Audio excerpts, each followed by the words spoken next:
Ya, shalom kekasih Tuhan. Dimanapun Anda berada, khususnya anak rohani kami yang tadi Bontang dan di Jambi.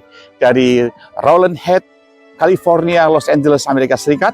Hari ini saya di Hotel Red Pacific menyampaikan mana surga untuk kekasih Tuhan di sini, supaya Anda bisa melihat bagaimana campur tangan dan penyertaan Tuhan dalam kehidupan setiap kita. Anda melihat view ini, hotel ini berada di tengah-tengah kota di sekitar Los Angeles, dan menarik sekali, pemandangan sangat bagus.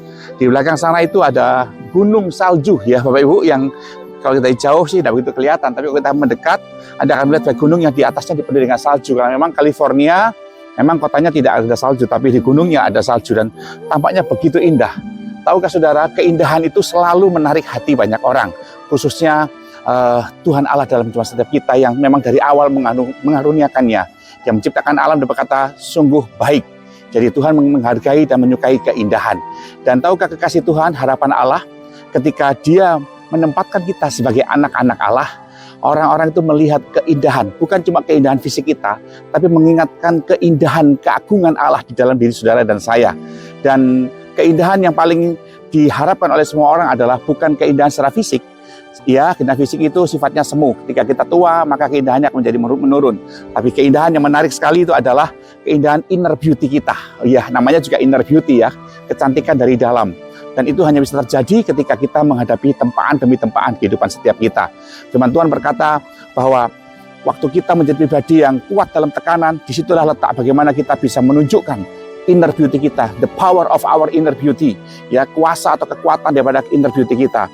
Dan itu hanya bisa nampak ketika kita tidak pernah kecewa, tidak pernah tawar hati waktu kita mengalami kesesakan. Jadi keindahan inner beauty itu teruji pada waktu saudara dan saya diperhadapkan dengan benturan sana, benturan sini, dan seolah-olah kita ada di batas akhir kekuatan kita. Alkitab saya berkata dalam Amsal pasal yang ke 24 ayat 10 dikatakan, jika engkau tawar hati pada masa kesesakan, kecilah kekuatanmu. Nah, ini bagian yang menarik kekasih Tuhan. Anak Tuhan, ketika saudara mengikut Yesus, tidak menjamin kita tidak kena masalah. Kelemahan, bahkan kekurangan kita, seringkali membuat kita menjadi orang yang tawar hati dalam menghadapi setiap pergumulan yang terjadi. Mengikut Yesus, sudah kita tahu, tidak menjamin Anda tidak kena persoalan, tidak menjamin Anda tidak kena pergumulan. Tapi tahukah saudara bahwa Yesus pun, waktu dia menjadi manusia seutuhnya, walaupun dia juga Tuhan seutuhnya, pada waktu dia menjadi manusia, dia merasakan bagaimana sih kelemahan manusia, dia merasakan bagaimana sih kelemahan manusia. Itu sebabnya dia berusaha menjadi manusia, dan puji Tuhan dalam kekuatan ilahinya, dia bisa mengatasi semua pergumulan yang ada, dan dia tampil begitu indah di pemandangan Allah dan sesamanya. Dia juga mengalami lapar, dia juga mengalami kekurangan, dia juga mengalami bagaimana berhadapan dengan sakit penyakit, dia juga mengalami bagaimana pergumulan sebagai seorang manusia, tapi toh dia bisa kuat dalam kehidupannya. Kabar baik bagi saudara, Yesus yang sama pada waktu itu adalah Yesus yang sama juga yang hari ini rohnya di dalam diri saudara dan saya. Itu sebabnya kita menjadi orang pribadi yang bisa bergaul dengan Allah dan menjadi pribadi yang kuat dalam Tuhan, sehingga keindahan Allah itu nampak dalam hidup kita sebagai anak Allah yang punya inner beauty. Kita nggak boleh berkata sama Tuhan, Tuhan, aku udah melakukan ini, udah begitu, udah melayani Tuhan, udah bergumul dengan ini dan itu, tapi kok kenapa saya kena masalah seperti ini? Kita nggak boleh berkata begitu. Kalau kita suka berkata begitu waktu kita menghadapi masalah, wow, disitulah letak di mana kita akan mengalami tawar hati, kita akan mengalami yang namanya kesesakan, kita akan mengalami yang namanya putus asa, dan akhirnya meninggalkan Tuhan. Itu sebabnya sebagai hamba Tuhan saya berdoa supaya hari ini dalam kekuatan Allah Anda menjadi pribadi yang memiliki the beauty of your inner, ya. Anda memiliki keindahan daripada manusia rohani saudara sebagai seorang anak Allah. Nah, kesesakan itu pasti kita alami selama kita masih hidup. Karena memang Tuhan tidak pernah berjanji menghindarkan Anda dari kesesakan. Yang Dia janjikan adalah menyertai dan menolong kita di masa-masa kesesakan kita. Dan itu bisa kita dapat dan bisa kita rasakan penyertaan Tuhan itu waktu kita kuat. Bagaimana caranya supaya kita kuat? Yang pertama dari Amsal pasal yang ke-24 ayat yang ke-10 tadi dikatakan, kita nggak boleh tawar hati. Tawar hati itu bicara tentang apa sih?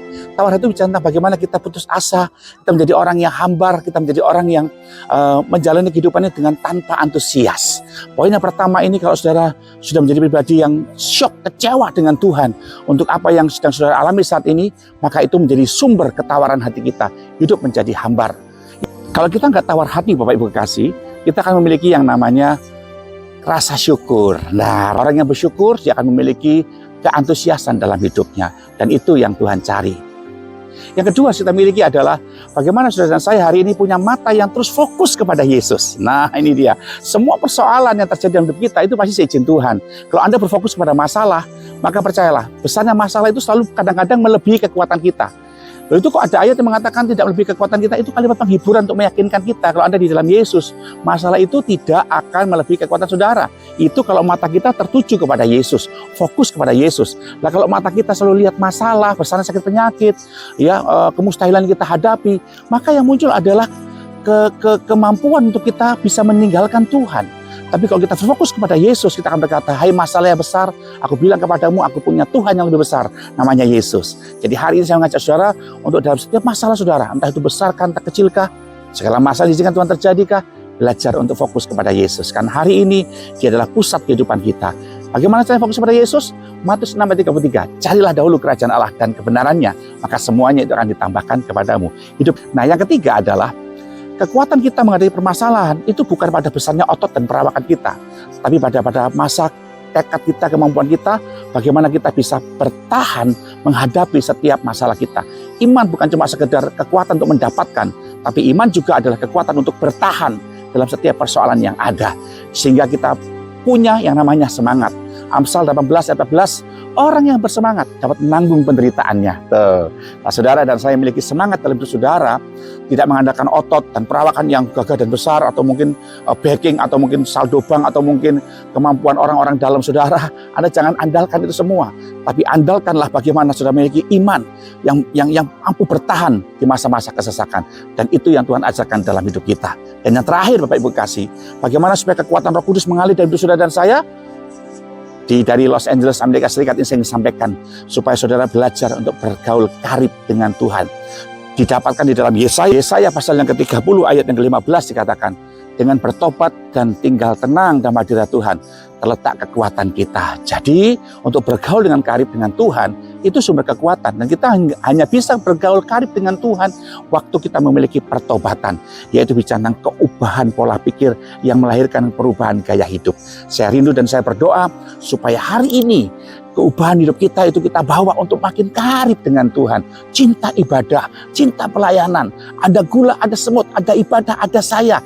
Itu yang harus Tuhan cari dalam diri saudara dan saya, supaya kekuatan Allah itu mengalir ketika Anda bergaul karib dengan Tuhan, ketika Anda berlutut di hadapan kaki Tuhan, ketika hanya Bapak Ibu kasih, kekuatan kita itu ada di hadirat Tuhan. Manusia diciptakan Allah di hadirat Tuhan, itu kekuatan kita. Kalau Anda punya suami nggak suka hadirat Tuhan, Bu, Anda dalam bahaya yang besar.